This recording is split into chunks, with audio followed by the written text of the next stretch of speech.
So today we are going to talk about mucking.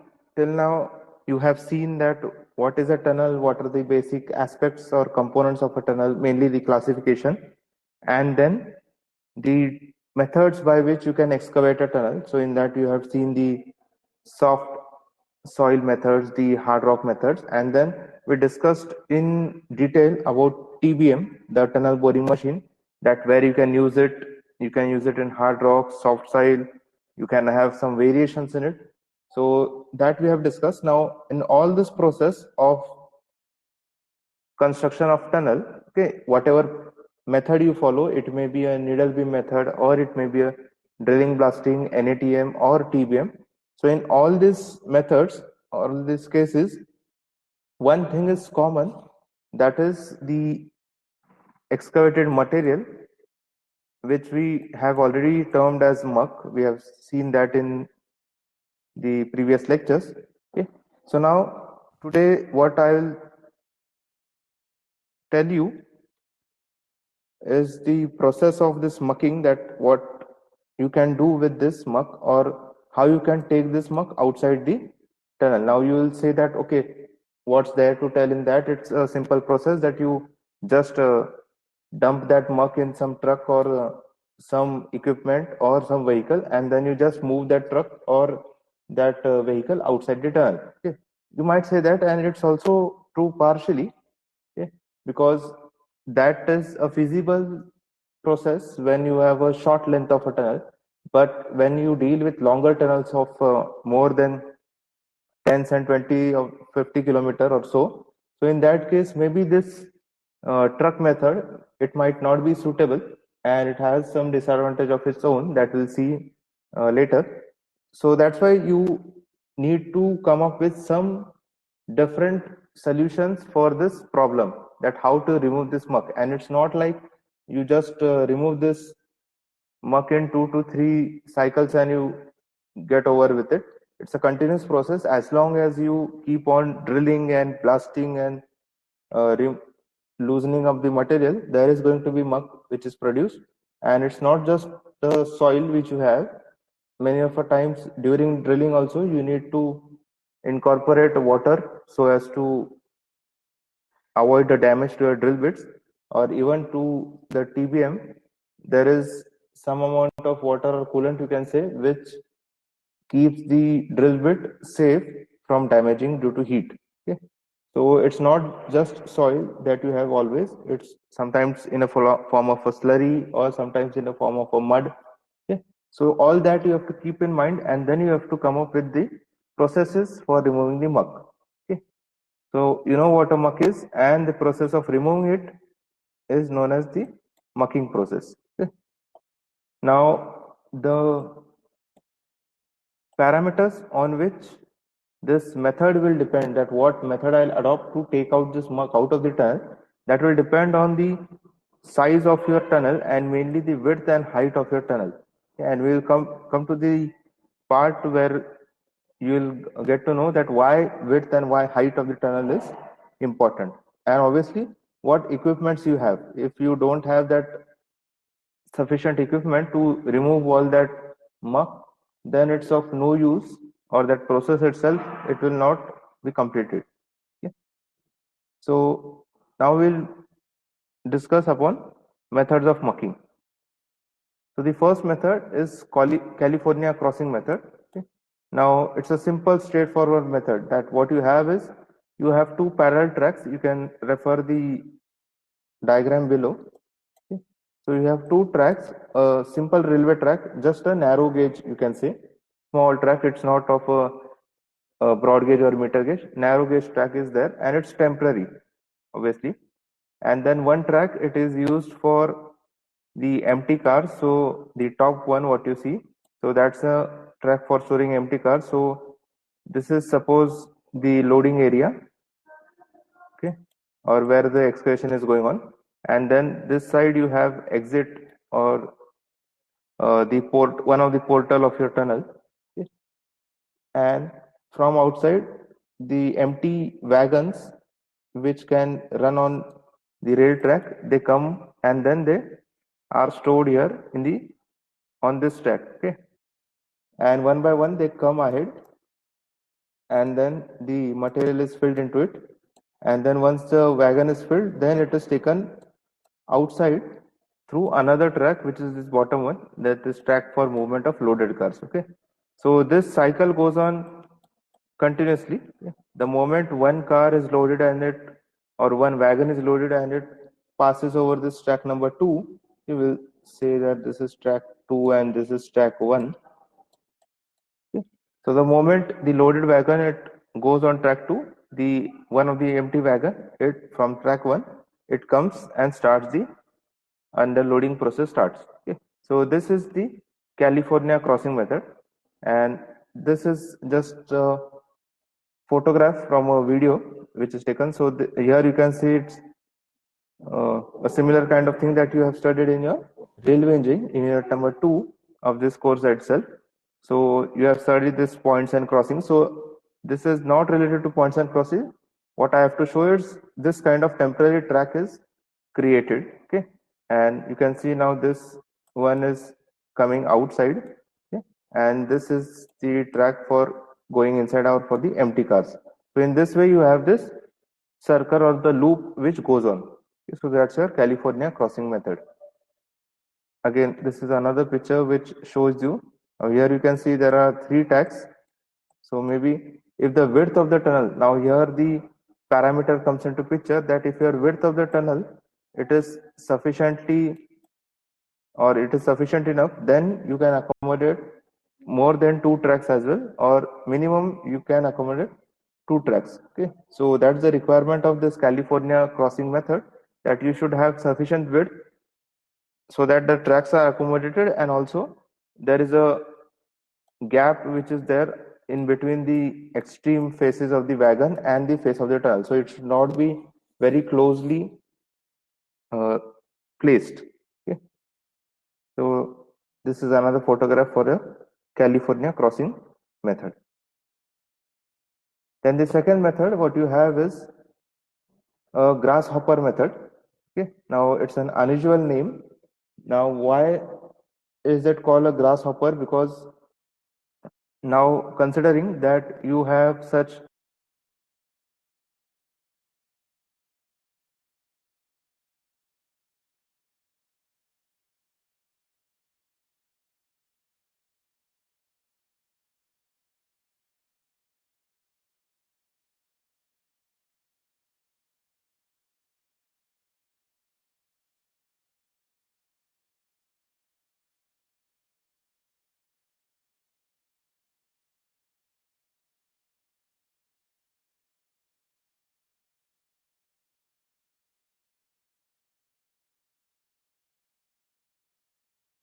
platform, it is at a elevation. Okay. Now what you are seeing this photo or this diagram, that's a side view of the tunnel. Okay. And then this platform number 2, it is at some height, and just below that platform itself you have the railway track or the temporary track, and then the platform 2, it is connected to another 2 platforms, P3 and P1. But now P2 is the stationary platform, you can say, or fixed one. Okay. And the P2 and the P3 and P1, these are the moving platforms. Moving as in they can be lifted and lowered down as shown in this on this P1 side. So you can see the dotted arrow which says that you can lift this platform. Okay, and then it will be at the level of this platform number 2. So now what happens in this method is that empty cars, they are stored on the platform, that is platform number 2. Okay, and the loaded cars, they are taken out, or loaded wagons, they are taken out from the track which is below. Okay. So now say you have this empty car over here. So when you have that on platform number 2, or maybe it has came from the outside of the tunnel. Okay, so from here it has came, it will first go on platform number 1. Okay, which is inclined at the initial stage, then it will go on platform number 2 which is fixed, and then again from platform number 3 it will come down.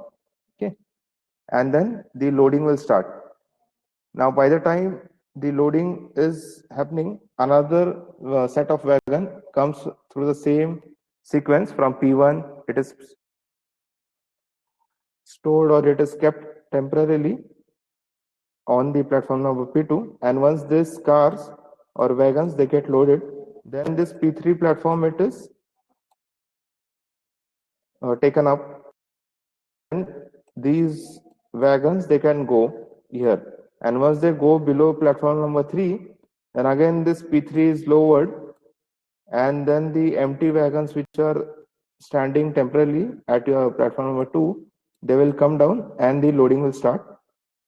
And once and once that starts, then again your platform number P1 it will go up, and then your loaded car it can exit the tunnel. So this is again a cycle which goes on, that your P1 and P2, P1 and P3, they keep on lowering and shifting up as per the requirement, and the loaded cars they are taken from the bottom of the or from the bottommost track, and the empty cars they are temporarily, you can say, just for a waiting purpose they are kept at this upper level. Now you'll ask that if you had this California crossing method, so why then we went for this grasshopper method? So the answer is here itself, that this method is useful if you don't have that much width for your tunnel. So I told you in the starting that which method you will adopt, that will totally depend on what is the width and height of your tunnel. Okay. So here we saw in California crossing method that you had sufficient width. That's why you were able to lay more than 2 tracks also, or at least 2 tracks. But now if your width is very less, so hardly maybe you can accommodate only 1 track at the base of your or on the invert level of your tunnel. Okay. So if there is a space for only 1 track, then the second track has to be accommodated in such a way. So you can, if I just draw the section of this, so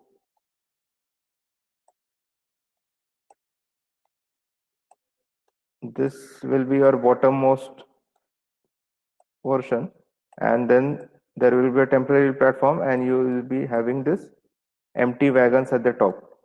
Okay, so this is empty, the one at the top, and this is filled, okay, or loaded.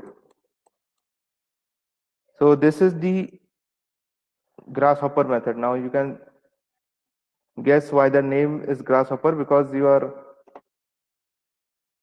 almost like a grasshopper, you are making the wagons jump from one level to another. Okay, not literally jump, but you are shifting their levels, and they are just that circle is going on of up and down movement of your wagons. Okay? So that's the grasshopper method for removal of your muck. And the third method is a cherry picker method. Now again, it's an unusual name. So cherry picking, if anyone of you has visited Mahabaleshwar and during the strawberry festival, and there they let you pick the strawberry or pluck the strawberries. So same way, you can, if those of you have done that, you will get the name. That this cherry picker method is nothing but you have to pick the wagons one by one, and then you have to place it somewhere. Okay? So just like the strawberries or just the cherries that you pick from the plant, you just go on picking one by one. Okay. So in the similar way, in this muck removal process, what is done is you have a series of wagons, okay, placed one after the other in the form of a train, but they are not connected to each other. Okay. Initially, then one by one the wagons are picked up, they are taken to the desired location, they are filled with the muck, and then again they are picked up, they are kept at another location, and then the process goes on. Okay. So the photograph for this is not available, okay, because it's interiors of the tunnel, and the length of this or the process, its equipments required, it has a lot of length which is needed in the tunnel. So that's why the photograph is not available, but I'll make sure that you'll understand this process. So what we start is we need three things or equipments, you can say, for this method. You need a gantry girder, you need an engine, and you need a wagon. So wagons and engines you have known, you know that. So this is then engine and this is a wagon. Okay. So you need these two, you need an engine and a wagon, and apart from that you need this gantry girder. Now what is this gantry girder? I'll show you in the next slide. For now, just remember this gantry girder is nothing but it is sort of a frame, and it's a moving frame. You have wheels at the bottom and it can move, and along with that it can pick or take loads along with it. So it's just like a crane, just a moving crane, you can say. Okay. So that's the gantry girder. You might have studied that in the structural design one also, or in the design of civil structures. Then once you have all these three equipments or accessories, then the empty wagons, they are pushed in the tunnel with the help of an engine such that the empty wagons are facing the muck. Now again, if I draw a cross section, sorry, a side view of this tunnel. So here you have that mucking operation. Okay, suppose this is the muck that is created, and then this is the face of the tunnel. This side you have exit to the tunnel. Now from here you have this series of wagons. Now I'll just ignore the wheels so that it is easy for me to draw here. Okay. So these are the empty wagons, and this is the suppose engine. This is the engine, and these are the wagons, and these are empty at the initial stage.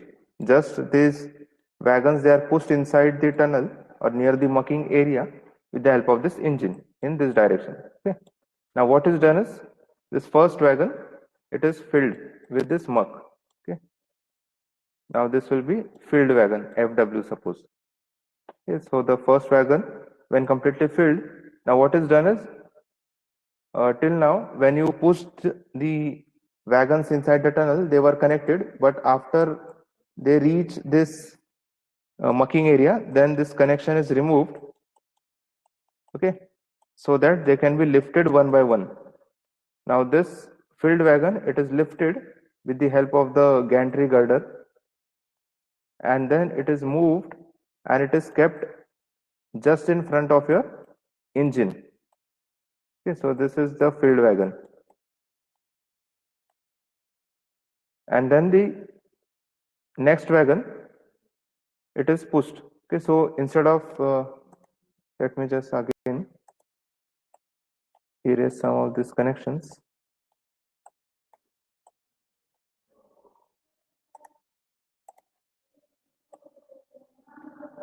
Yeah, so I told you that you remove the connections of all wagons, but instead of that you just remove the connection of the wagon which is filled. Okay, and then you move it or lift it and you keep it in the front of the, or now to the rear of the engine. Okay, now what will happen now?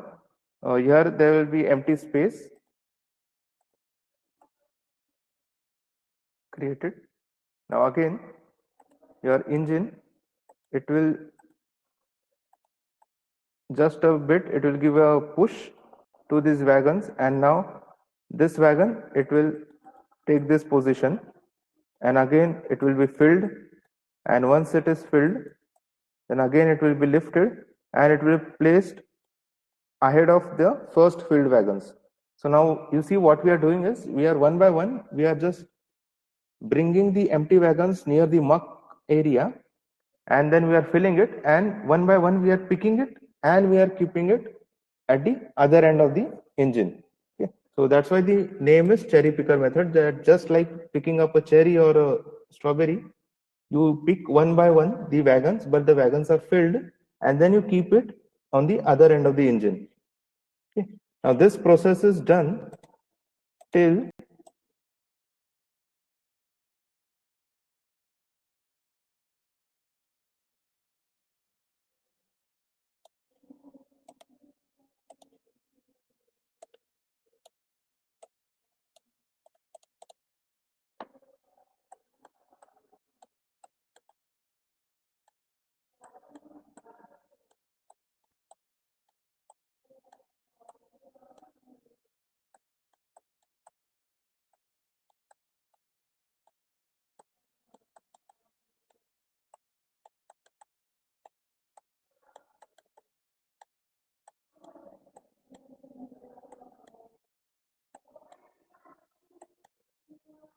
So this process is done until you arrive at such arrangement that now the engine, this is the engine with the letter E.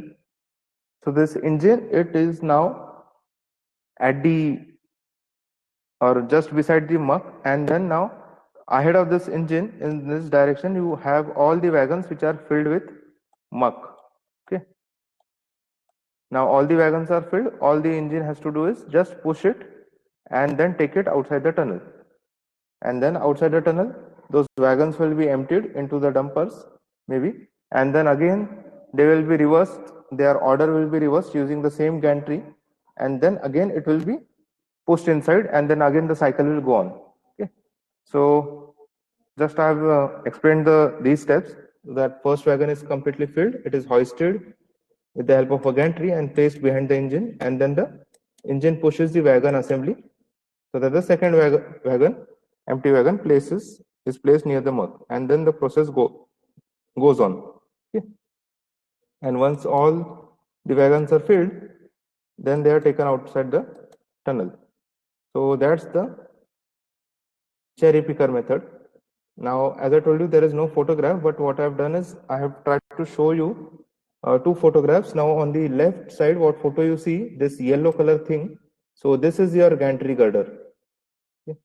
So it's a different photo. This photo on the left, what you see, so it is of lowering of a tunnel boring machine. So this is the shaft, vertical shaft from where the tunnel boring machine has been lowered, and you see this is the TBM. Okay. And then for assembling the TBM, this gantry is used. But we are not interested in the TBM. What I am interested to show you is the gantry. Okay. So this is your gantry, and if you look closely, it has wheels at the bottom. Okay. And then it is, those wheels are obviously having a track to move on. Okay. So this is how the gantry moves. It moves to and fro in this direction, and while moving to and fro, it can lift the things. You can see some hoisting equipments which are here. Okay. So with these, it can lift and then it can move ahead or to and fro, back and forth. Okay. So you apply this gantry on the right side. If you see, now this is a single track, and then this is the engine, and in this case now this is the filled wagons what you see. Okay. So I told you that it will push, but if you have the gantry, then you can place the engine again on the front of the filled wagons, and you can pull also. So that depends on what is the working area you are getting inside. But nevertheless, this is the single track. What I wanted to show is, this is the single track. You have an engine, you have filled wagons, and then the gantry, it is placed over this in such a way. This dotted is that gantry goes on that side. Okay. The part of the gantry which is hidden by the wagons. And this gantry, it fits inside the tunnel. It's not like you need some open space. It is designed in such a way that it will accommodate inside the tunnel, and it will move inside the tunnel as well. Okay. So using this gantry, this wagons and the engine, you can carry out the mucking process by this cherry picker method. I hope it's clear to you from this theory, the explanation, and these photographs. So what is a cherry picker method? It involves gantry, engine, and wagons, which can be filled and then emptied later. Okay. And the work of gantry is to lift and or to pick the wagons, empty or filled, and then place them accordingly at the rear or the front side of the engine. Okay. So that's the cherry picker method. And now coming to some equipments or the methods of muck removal depending on equipment. So as I told you, or we have seen in the all the three methods till now, that you use a locomotive or engine and wagons. So small train kind of thing you use for mucking process. Okay. And this is the most preferred one if you have a drilling and blasting operation, or if you are using NATM method or needle beam method. Okay. So in that case, the engine and wagon assembly, it is the most preferred, and it is electrically operated. So that's why there is no question of any exhaust gases inside the tunnel. Now, what we were talking about at the starting, I told you that you might say that why not just take in a truck, fill it with the muck, and then bring back the truck. So that is true, that can be done, but the disadvantage of that is, you know, that truck, it emits exhaust gases. So those gases, we are talking about working inside a tunnel, and if the tunnel is long enough, maybe 10 or 20 of kilometer or even 50 kilometer, then the exhaust gases will get trapped inside the tunnel, and it will create a hazardous condition for the workers working over there, and maybe for the machines which are used over there. Okay? No doubt that you can take out this exhaust gases by providing a proper ventilation system. So in this photograph, what you see over here, this system, okay, this orange color pipe that you have, so this is an exhaust pipe, so it is coming from inside the tunnel. In this method also, you'll see in this photograph, this pipe, what you see, this hollow pipe, that is for the ventilation purpose. Okay, but ventilation we generally provide it, or it is very economical when you provide it at the end of your tunneling construction phase, wherein you are ready to launch the tunnel for opening to the traffic. So before that, you can fit or install a proper ventilation system. You should install it during the construction also, or it is rather required. But if you use these dumpers, due to lot of exhaust, you will need a very powerful ventilation system, and maybe the natural ventilation system, it will not work. You have to provide some exhaust fans or some kind of assembly like that, and that will be again uneconomical for your project. And the second important thing is, when a dumper goes inside, it has to come out as well. Okay, so it has to take a U-turn, okay, a 180 degree or a 360-degree turn, you can say, and then it has to come back. So you can't just say that in that case that truck should come directly reverse. So for 50 kilometers, that truck can't travel in reverse way. So you need to make that turn, and for that again you require the width of the tunnel to be sufficient so that the truck can turn. Okay. So that is the disadvantage of using a dumper. But this is again, it's not like it has a disadvantage, so we don't use it altogether.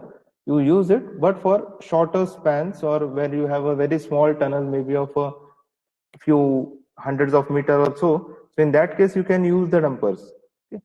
Or maybe instead of bringing the engine and the locomotive and the wagons till the end of the, or totally out of the tunnel, you can just bring it near the face of the tunnel, and from there you can use the dumpers. Okay. So there you can use the combination.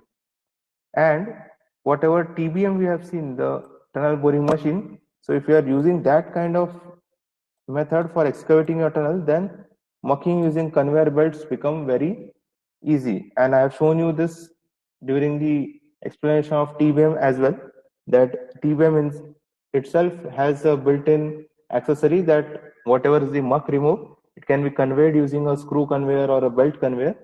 Okay. Generally, if you are using screw conveyor, then it is afterward transferred to the belt conveyor, and then it comes out. Okay.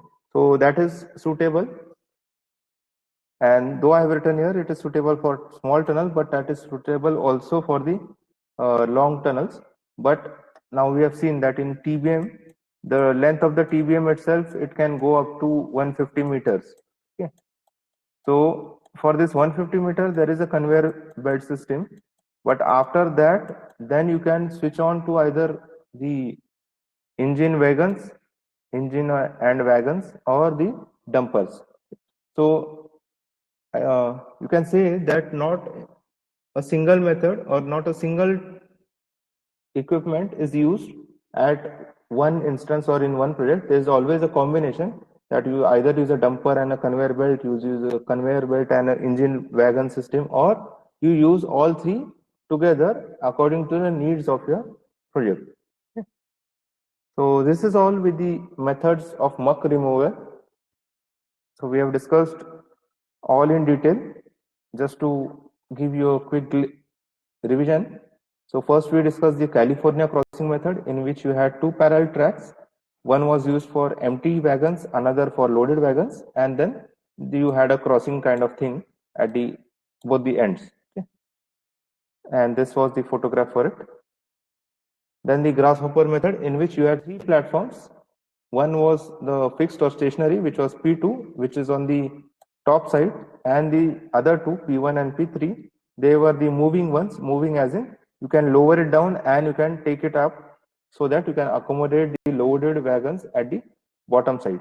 Okay. And the third was cherry picker method, in which it is just similar to picking one by one the filled wagons and placing it at the other end of the engine, and then taking that whole assembly out and in during the mucking process. Okay. So that's the cherry picker method, in which you had three components. One was the gantry girder, one was the engine, and the third one was the wagons. Okay.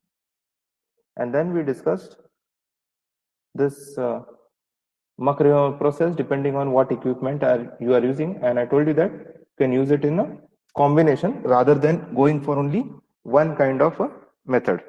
Okay. So we'll stop here for today.